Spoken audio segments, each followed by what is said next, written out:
Hello students, welcome to Neetu Agarwal classes again. Today we are going to brief all the adjustment to do in the final accounts. This is the last most important chapter of your this account subjects. So let's just start it. Adjustment in preparation of final accounts. See हमें अभी तक तो क्या था कि final account, trading account, P&L account और balance sheet ही बनाना होता था, जिसमें हम ग्रॉस प्रॉफिट, नेट प्रॉफिट और बैलेंस शीट मैच करते थे. That's it. ओके. और अलग से हमें सिर्फ एक क्लोजिंग स्टॉक प्रोवाइड किया जाता था ट्रायल बैलेंसेस के अलावा, जो कि एक ही वैल्यू होती थी, हमें सीधे सीधे पुट करना होता था. बट अब क्या होगा, ट्रायल बैलेंसेस के अलावा भी हमें कुछ एडजस्टमेंट्स दी जाएंगी. ओके. उन्हें हमें एडजस्ट करना होगा so that we will get the true picture of our business. So trial balance होगा और कुछ एडजस्टमेंट्स गिवन होंगी. राइट. अब हम वन बाय वन उनकी ब्रीफिंग देख लेते हैं. Then in the next video I will explain these all the adjustments in accordingly the questions. Right. कि questions में किस तरीके से हम इन्हीं adjustments को करेंगे. Now first adjustment आती है सबसे पहले closing stock. Right. This is our inventory. जो लेफ्ट ओवर इन्वेंट्री है, स्टॉक है, रॉ फिनिश में है, सेमी फिनिश है, फिनिश है. ठीक है. It can be any one out of the 3 stocks. तो ये इसमें अब हमें यहाँ पे क्या डिफरेंस था, जो फाइनल अकाउंट 1 था आपका, उसमें क्या होता था कि क्लोजिंग स्टॉक की वैल्यू गिवन है, लेकिन वो आपको सिर्फ एडजस्ट करनी है कि आपको ट्रेडिंग अकाउंट की क्रेडिट साइड में लिखना है एज पर इन दिस. इसमें भी हम यही करेंगे. और करंट एसेट्स में बैलेंस में लिखना है, बैलेंस शीट में लिखना है. ठीक है. लेकिन इसमें क्या डिफरेंस होगा, इसमें आपको क्लोजिंग स्टॉक मार्केट वैल्यू पर और बुक वैल्यू पर, ठीक है, 2 वैल्यूज़ गिवन होंगी कोई ना कोई, जिसमें से या फिर लिखेंगे कि इतने आपकी बुक वैल्यू 50,000 है, लेकिन आप उसको मार्केट में रियलाइज़ कर सकते हो 40,000 या 45,000. तो उस केस में आपको कंफ्यूज नहीं होना है कि ऐसा कभी भी नहीं है कि हमें सिर्फ बुक वैल्यू पिक करनी है या हमें मार्केट वैल्यू पिक करनी है. ठीक है. बट हमें क्या करना है, लीस्ट वैल्यू. ओके. इन दोनों में से सपोज अगर मार्केट वैल्यू 50K दी हुई है और बुक वैल्यू हमने 55,000 लिखी हुई है, देन हमें क्या करना है, क्लोजिंग स्टॉक के लिए हमें मार्केट वैल्यू पिक करनी है. इन दोनों में से जो भी 2 गिवन वैल्यूज़ है, उनमें से जो भी लोएस्ट होगी, जो भी लीस्ट होगी, जो कम रहेगी वैल्यू, वो हमें पिक करनी है. और एडजस्टमेंट वैसे ही होगी इसमें ट्रेडिंग अकाउंट के फाइनल अकाउंट 1 की तरह कि ट्रेडिंग अकाउंट में क्रेडिट साइड दिखा दिया एंड बैलेंस शीट में करंट एसेट्स में दिखा दिया. राइट.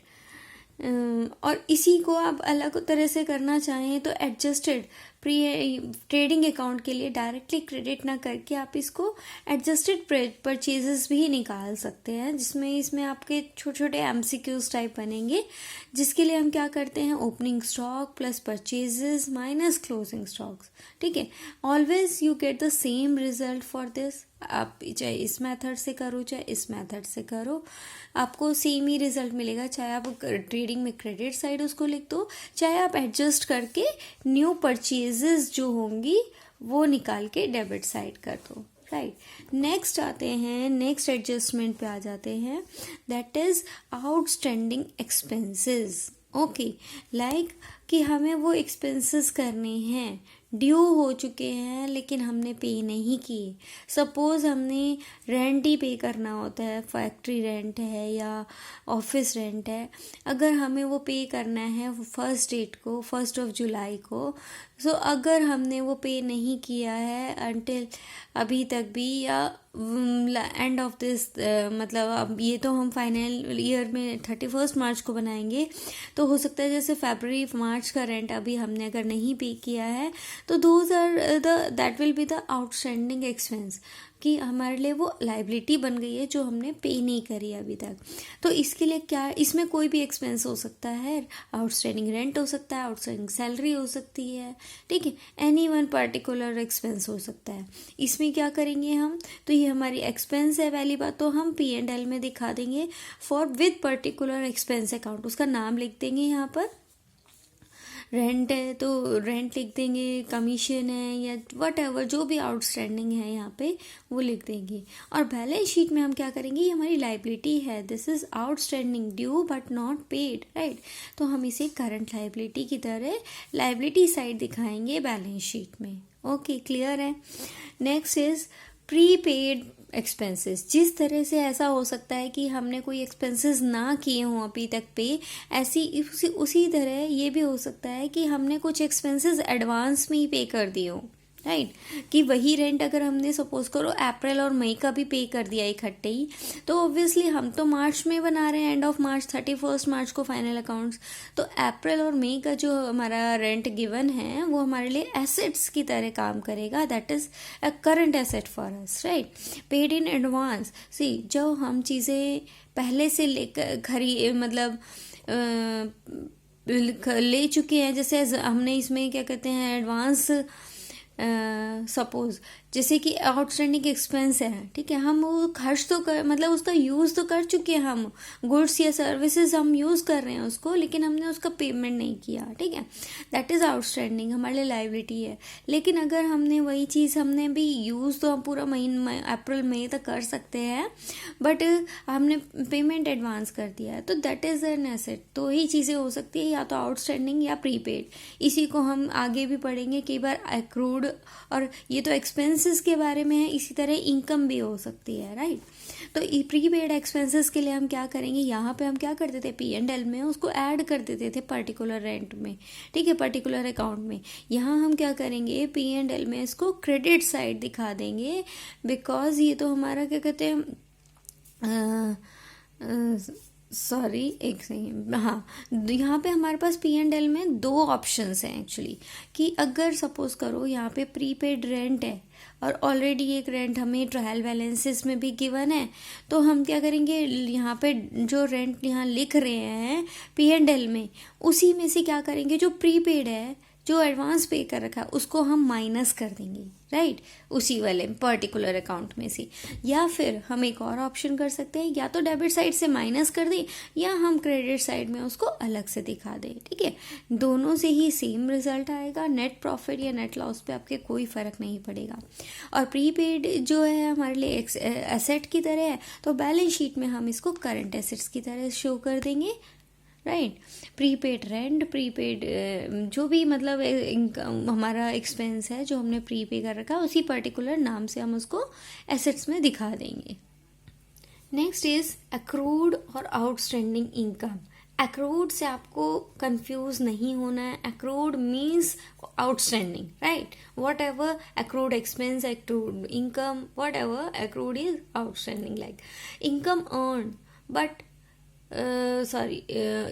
आउटस्टैंडिंग इनकम, ठीक है। एक्सपेंस हमारा आउटस्टैंडिंग होता है तो हमारी लाइबिलिटी बन जाती, राइट। लेकिन अगर आउटस्टैंडिंग इनकम है, हम किसी को गुड्स या सर्विसेज प्रोवाइड तो कर चुके हैं बट उसने अभी पेमेंट नहीं करी है, सेल हमारी हो चुकी है, राइट, तो वो उस केस में हमारे लिए क्या होता है, इनकम अर्न तो हो गई, मिली नहीं, लेकिन हमारा वो डेप्टर तो बन ही गया ना, एक तरह से हमें कभी ना कभी तो पैसे देगा, तो हमारा ये केस में क्या हो जाता है, एसेट बन जाता है वो डेप्टर्स की तरह, करंट एसेट। तो बैलेंस शीट में इसको करंट एसेट्स की तरह शो करेंगे, एंड P&L अकाउंट में हम क्या करेंगे, ये हमारी इनकम है, ऑलरेडी अर्न हो चुकी है। तो हम जो फाइनेंशियल ईयर जो हमारा चल रहा है उसमें अगर वो अर्न हो गई, चाहे हमें सपोज अभी 2021 में हमने कोई इनकम अर्न करी लेकिन अभी हम मिली नहीं है, उसने कहा नेक्स्ट ईयर में देंगे 2020 21 22 में, ठीक है, उसमें वो पेमेंट आने वाली है मई जून तक, ठीक है, तो आएगी तो नेक्स्ट ईयर में, बट अभी तो हमने इसी साल में अर्न करी है ना, तो हमें वो इस साल के P&L में correct true profit and loss जानने के लिए हमें वो इनकम शो करनी ही होगी क्रेडिट साइड में, okay, next is unearned income और रिसीव्ड इन एडवांस। जिस तरह से income earn but not received हो सकता है, इसी तरह से अनअर्न्ड इनकम भी हो सकती है। हो सकता है हमने किसी से, कोई हमारा जो डेप्टर है ऐसा लॉयल है या कुछ है, उसने मतलब हमें पहले से पेमेंट कर दी है, लेकिन अभी गुड्स या सर्विसेज प्रोवाइड करने बाकी हैं, ठीक है, advance payment like, right. So this is like in unearned है अभी तक, तो हमारे लिए लाइबिलिटी बन जाती है। इसे हम करंट लाइबिलिटी की तरह शो करेंगे बैलेंस शीट में। और P&L में आप दो ऑप्शंस हैं अगेन आपके पास, कि या तो आप क्रेडिट साइड में लेस कर दें उसको रिस्पेक्टिव अकाउंट से, या फिर डेबिट साइड में डायरेक्टली उसको दिखा दें, right. So every transaction have two effects, right.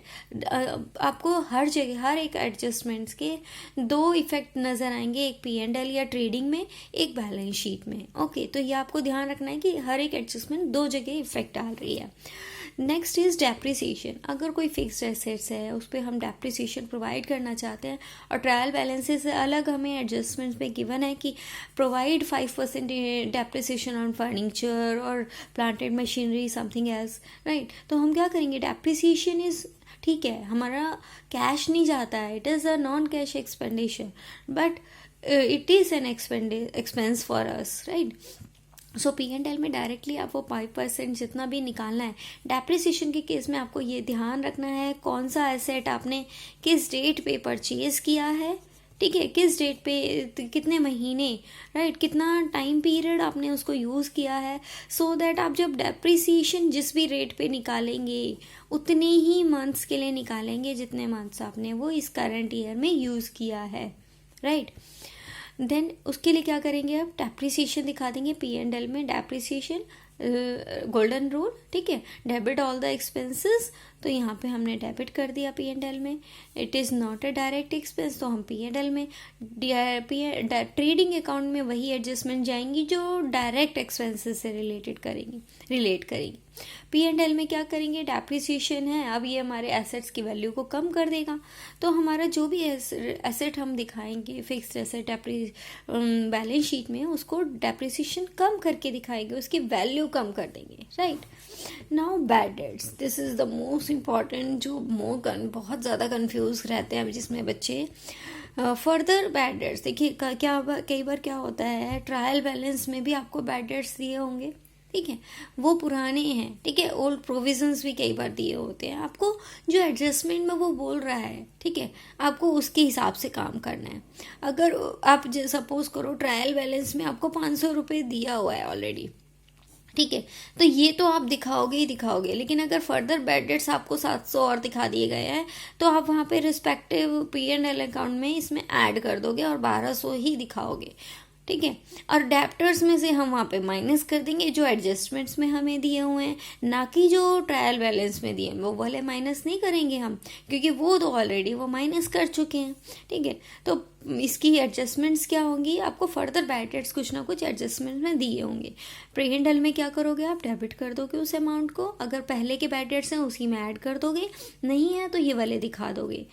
But और बैलेंस शीट में आप क्या करोगे, डिडक्ट कर दोगे डेप्टर्स में से, बट नॉट जो ट्रायल बैलेंस में है, बल्कि जो फर्दर बैड डेट्स हुए हैं वो आप उसमें से माइनस कर दोगे, ओके।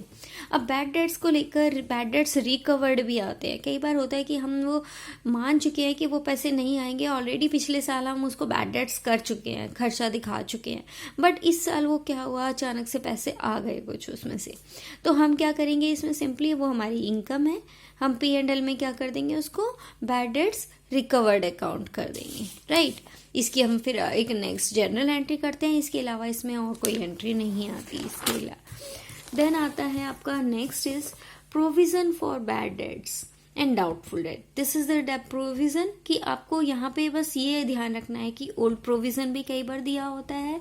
एंट्री क्या करेंगे इसके लिए, P&L में डेबिट कर देंगे इसे और डिडक्ट कर देंगे डेप्टर्स में से। सी बैड डेट्स हो, फर्दर बैड डेट्स हो, या प्रोविजन हो, एंट्री या डिस्काउंट ऑन डेप्टर्स हो, एंट्री यही रहती है कि आप P&L में शो करते हो एक्सपेंस और बैलेंस शीट में क्या करते हो, डेप्टर्स में से माइनस। बट डिपेंड करता है कि कौन सा प्रोविजन, आपको उसको कैलकुलेट करना पड़ता है पहले, उसमें के लिए आप क्या करोगे, सपोज न्यू प्रोविज़न हमें 5% दिया हुआ है और ओल्ड प्रोविज़न में ये जो बन रहा है वो 1000 रुपीज़ बन रहा है, ठीक है। और बैड डेट्स सपोज करो हमारे जो डेप्टर्स हैं वो 50,000 है और फर्दर बैड डेट्स भी थे कुछ एडजस्टमेंट में जो कि हमारे 5,000 थे, ठीक है। तो ये बच गया 45,000। अब इस 45,000 पे आप न्यू प्रोविज़न जो भी आपको परसेंटेज जैसे 5% अगर दिया हुआ है तो आप इस 45,000 का 5% निकालोगे, ना कि 50,000 का। ओके, ये आपको ध्यान रखना है। फर्दर जो भी बैड डेट्स होंगे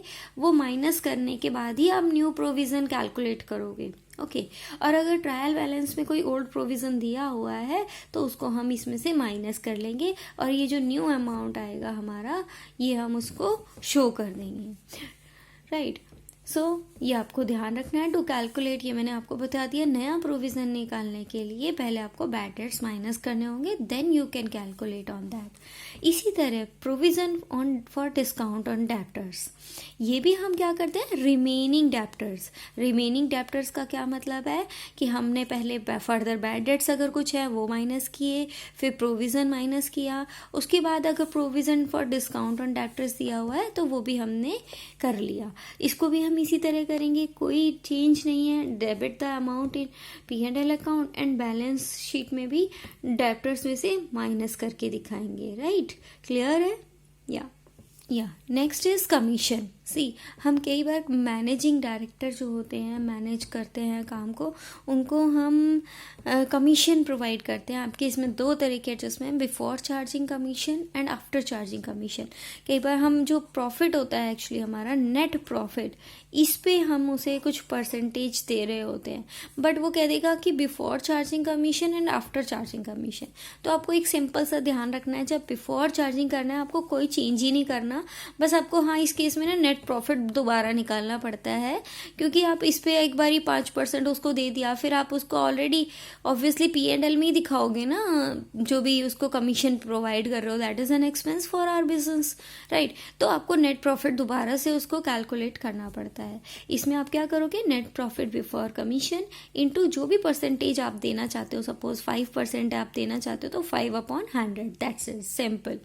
net profit into 5%, that's it. लेकिन अगर यही 5% आफ्टर कमीशन होता तो हम क्या करते, हम यहाँ पे परसेंटेज वही रखते, बस ये जो 100% यहाँ पे हम डिनोमिनेटर में रख रहे थे इसमें वही परसेंटेज ऐड कर देंगे। सपोज 5% था जैसे कि, तो नेट प्रॉफिट 5, यहाँ पे क्या कर दिया 105, यानी 100 तो हमें परसेंटेज के लिए जो निकालना था प्लस 105। ओके, तो आपको यहाँ पे एग्जैक्ट आपको पता चल जाएगा कि आपका कमीशन जो आपको प्रोवाइड करना है मैनेजर को वो कितना है। इसके लिए एडजस्टमेंट्स क्या करते हैं, हम P&L में दिखा देते हैं कमीशन टू मैनेजर, ठीक है, एंड जो बैलेंस शीट में हम दिखाते हैं आउटस्टैंडिंग कमीशन लाइबिलिटी की तरह। ये हम तभी की तभी उसे पे नहीं कर रहे, हाँ, बट हमने कैलकुलेट कर लिया है and it is an outstanding expense right now. Okay, next is interest on capital. Interest on capital, see capital क्या होती है, हमारी एक इंटरनल लाइबिलिटी होती है, ठीक है। बेशक एक ओनर पूरे बिजनेस को संभाल रहा है, लेकिन वो हम पढ़ते हैं ना कि business is totally different from the owner, ठीक है। बिजनेस एंटिटी कॉन्सेप्ट आपने पढ़ा है, राइट। तो उसकी वजह से बिजनेस और ओनर को अलग अलग रखा जाता है। एक होती है आउटसाइड लाइबिलिटी और एक होती है इंटरनल लाइबिलिटी। तो कैपिटल जो होती है हमारी इंटरनल लाइबिलिटी होती है, बट है तो लाइबिलिटी ना, उस पर अगर कोई हमें इंटरेस्ट भी पे करना पड़ता है, एक हमने फाइनेंस ले रखा है किसी से, तो उस पर हमें जो इंटरेस्ट पे करना पड़ेगा that is an expense for us. Okay, so इसके लिए हम एडजस्टमेंट्स किस तरीके से करते हैं, P&L में हमने डेबिट द एक्सपेंस दिखा दिया, पर्टिकुलर नाम से इंटरेस्ट ऑन कैपिटल दिखा देंगे, एंड बैलेंस शीट में हम क्या करते हैं, इसको ये इंटरेस्ट हम तभी की तभी पे नहीं कर रहे हैं, हम क्या करेंगे कैपिटल में ही ऐड कर देंगे उस अमाउंट को। So add as an interest in capital account on the liability side, right, interest में उसमें ऐड कर देंगे। इसी तरह इंटरेस्ट ऑन ड्रॉइंग हो सकता है, अगर ये हमारे लिए चार्ज है तो ये हमारे लिए इनकम है, राइट। तो इसमें क्या करेंगे, हम क्या करेंगे क्रेडिट साइड इस अमाउंट को दिखा देंगे, क्योंकि this is the income for us. Okay, वो इंटरेस्ट हमें पे करना पड़ रहा था, ये इनकम हमें मिल रहा है। सो बैलेंस शीट में क्या करेंगे, यहाँ कैपिटल में से ऐड कर रहे थे, यहाँ कैपिटल में से डिडक्ट कर देंगे, उसको कम कर देंगे, उसकी कैपिटल कम हो जाएगी उतने अमाउंट से. Now next is goods distributed as samples. See कई बार क्या होता है, हम जो बिजनेस कर रहे हैं, ठीक है, जो चीज़ हम बेच रहे हैं गुड्स या सर्विसेज, उसी को हम चैरिटी की तरह करने लगते हैं. थोड़े टाइम कुछ चीज़ें उसमें से चैरिटी भी करते हैं. या सेल्स प्रमोशन पहले बहुत होता था, ये अब कम हो गया है. फ्री सैम्पल्स देके जाते थे लोग, ठीक है, वो प्रमोशन करते थे अपने प्रोडक्ट्स का. सो उस केस में, या फिर कई बार ड्राइंग्स की तरह भी हो सकता है, ठीक है, ये भी चीज़ हो सकती है. इसको कई बार कह देगा कि प्राइवेट परचेज बाय ओनर, ठीक है, प्राइवेट परचेज बाय प्रोप्राइटर और ओनर, राइट. तो इस केस में, इन दोनों ही केसेस में क्या करते हैं हम क्या करते हैं, उस पर वो हमारा जो परचेज, जो गुड्स कम हुए, वो हमारे लिए एक तरह से तो ठीक है, कॉस्ट पे ही हम उसको कम कर लेंगे, लेकिन हमारा स्टॉक तो कम होएगा ना, वो स्टॉक तो कम करेगा. वो परचेज के सेल करने के लिए आपके पास स्टॉक कम हो गया उतना ही, ठीक है. तो हम इसके लिए एडजस्टमेंट क्या करते हैं, ट्रेडिंग अकाउंट में परचेजेस में से माइनस कर देंगे, और प्रॉफिट एंड लॉस अकाउंट में हम एक एक्सपेंस की तरह इस अमाउंट को दिखा देंगे. ओके, बिकॉज क्योंकि ये है तो हमारा सेलिंग एक्सपेंस ना एक तरह से. जब ये ड्राइंग करेगा, ठीक है, जब हमारे पास आया कि हमारा जो ओनर है उसने अगर कुछ गुड्स यूज़ करे, अपना बिजनेस है उसका आके, तो उसमें से कुछ अगर वो यूज़ करना चाहे तो कर सकता है. तो अगर इस तरह से होता है तो हम जैसे अकाउंटिंग कॉन्सेप्ट के अकॉर्डिंग हम क्या करते हैं कि business is different from its owner, तो हम क्या करेंगे, उसको ड्राइंग्स मान लेते हैं. लेकिन ये ड्राइंग्स कैश में नहीं जा रही हैं. ओके, तो हम क्या करते हैं, ये हम डिडक्ट कर देते हैं परचेजेस में से, क्योंकि गुड्स या सर्विसेज जो भी प्रोवाइड कर रहे हैं वही हो रहे हैं. लेकिन यहाँ पे तो देखिए हमने ये सेलिंग एक्सपेंसेस किए थे, तो हमने इसको P&L में, सेलिंग एक्सपेंसेस क्या है, इनडायरेक्ट एक्सपेंसेस है, तो हमने इसको P&L में डेबिट किया था. लेकिन यहाँ पे वो ड्रॉइंग कर रहा है, राइट, तो उसमें वो गुड्स जा रहे हैं, तो हम बैलेंस शीट में उसकी कैपिटल में से माइनस कर देंगे, राइट. कई बार क्या होता है, हमारे यहाँ आग लग गई, चोरी हो गई, या कुछ भी ऐसा एक्सीडेंट हो गया जिसकी वजह से गुड्स का नुकसान हो गया, लेकिन हमने क्या किया हुआ है, हमने उसकी इंश्योरेंस भी करा रखी है. तो उस केस में सपोज करो हमारे पास 50,000 का गुड्स थे जो डिस्ट्रॉय हो गए, लेकिन जो इंश्योरेंस कंपनी है उन्होंने क्या कहा कि 40,000 का हम क्लेम आपको रिफंड करेंगे, और 10,000 का हम आपको रिफंड नहीं करेंगे, हमें नहीं लगता that is the true value. Okay, हमारे हिसाब से इतनी ही ट्रू वैल्यू है. तो हम क्या करेंगे उस केस में, ट्रेडिंग अकाउंट में तो देखिए परचेजेस में से माइनस कर देंगे 50,000 के हिसाब से, क्योंकि हमें पता है कि हमारे यहाँ से गुड्स कितने कम हुए, राइट. P&L में जो हमारा ये वाला अमाउंट है, जो इंश्योरेंस कंपनी भी क्लेम देने से मना कर रही है उतना, तो वो जो हमें है वो हम बियर करेंगे लॉस एज एन एक्सपेंस, ठीक है. तो P&L में हम वो डेबिट की तरह दिखा देंगे, unrecoverable loss. And balance sheet में हो, जरूरी तो नहीं ना इंश्योरेंस कंपनी हमें 31 मार्च को ही हमारे पैसे दे के जाएगी, क्लेम दे के जाएगी, जब भी दे वो, बट हमें जब भी देगी एसेट बन गया ना, हमारे को पैसे मिलने वाले हैं वो.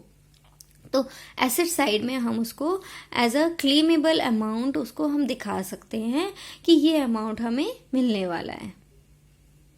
सो आज आपकी ये सारी एडजस्टमेंट्स की ब्रीफिंग हमने कर ली है, राइट. यहाँ पे हमारी ये फिनिश हो जाती हैं, ब्रीफिंग सारी हो गई. अब हम नेक्स्ट वीडियो में इन्हीं को कुछ प्रैक्टिकल और बेस्ट क्वेश्चंस में लेकर आऊँगी, ताकि आपको इजीली 1-2 क्वेश्चन से ही आपको सारी एडजस्टमेंट समझ में आ जाए. तब तक आप अपनी तैयारी करिए, पेपर्स की प्रिपरेशन करिए. Do well, all the best. Thanks for watching.